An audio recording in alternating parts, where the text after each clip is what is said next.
जळगाव येथील दक्षता पेट्रोल पंपावरील 1,33,00,000 रुपयांच्या गैरव्यवहार प्रकरणी स्थानिक गुन्हे शाखेच्या पथकानं संशयित पोलीस उपनिरीक्षक वाल्मिक वाघेच्या घराचं कुलूप तोडून झाडाझडती घेतली।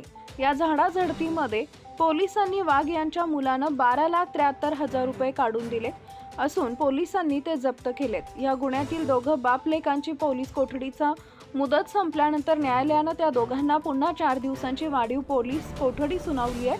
पोलीस दलातील वेल्थ भारततर्फे चालवल्या जाणाऱ्या दक्षता पेट्रोल पंपावर व्यवस्थापकाची जबाबदारी ही वाल्मिक वाघ यांना देण्यात आली होती।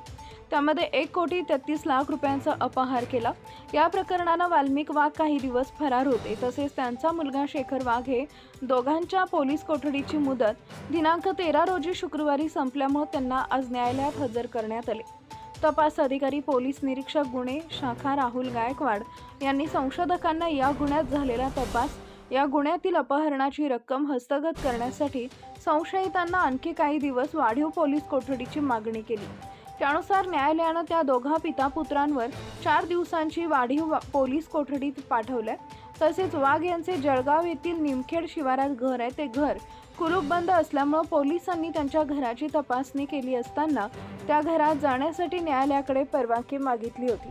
न्यायालयानं परवानगी देत संशयित वाघ यांच्या घराचं कुलूप तोडून झाडाझडती घेण्यात आली। या झडतीमध्ये मुलानं 12,73,000 रुपयांची रोकड काढून दिली असून अजून रक्कम निघेल असं बोललं जात आहे। Subscribe now and press the bell icon. Never miss an update.